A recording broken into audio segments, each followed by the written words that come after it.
Christmas പുതുവത്സര അവധികൾ എത്തിയതോടെ അന്തർ സംസ്ഥാന യാത്രക്കാരുടെ എണ്ണവും അടുത്ത ദിവസങ്ങളിൽ വർദ്ധിക്കും. ഇത് കണക്കിലെടുത്ത് അധിക അന്തർ സംസ്ഥാന സർവീസുകൾ നടത്താനൊരുങ്ങുകയാണ് KSRTC. കേരളത്തിൽ നിന്നും ബാംഗ്ലൂർ, ചെന്നൈ, മൈസൂർ തുടങ്ങിയ പ്രധാന നഗരങ്ങളിലേക്ക് സ്ഥിരമായി നടത്തുന്ന 48 സർവീസുകൾക്ക് പുറമെ 38 സർവീസുകൾ കൂടി അധികമായി സർവീസ് നടത്തും.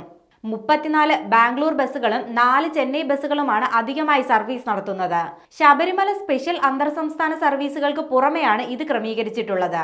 തിരക്കൊഴിവാക്കി സുഗമയാത്രയ്ക്കായി തിരുവനന്തപുരം, കോഴിക്കോട്, കണ്ണൂർ റൂട്ടിലും 24 ബസ്സുകൾ കൂടി അധികമായി സർവീസ് നടത്തും. 4 വോൾവോ ബസ്സുകൾ കോഴിക്കോട് തിരുവനന്തപുരം റൂട്ടിലും 4 ബസ്സുകൾ കോഴിക്കോട് എറണാകുളം റൂട്ടിലും അടക്കം 8 ബസ്സുകൾ കോഴിക്കോട് നിന്ന് അധികമായി ഓടും. 4 ലോ ഫ്ലോർ, 4 മിന്നൽ, 3 ഡീലക്സ്, 5 സൂപ്പർഫാസ്റ്റ് ബസ്സുകൾ അടക്കം 16 ബസ്സുകൾ ഉപയോഗിച്ച് തിരുവനന്തപുരം, കണ്ണൂർ, തിരുവനന്തപുരം, കോഴിക്കോട് റൂട്ടിൽ പ്രതിദിനം 8 സർവീസുകൾ വീതം നടത്താനും അധികൃതർ തീരുമാനിച്ചു. കൂടാതെ ഓൺലൈൻ റിസർവേഷൻ തിരക്കനുസരിച്ച് നൽകുന്നതിനും തീരുമാനമായിട്ടുണ്ട്.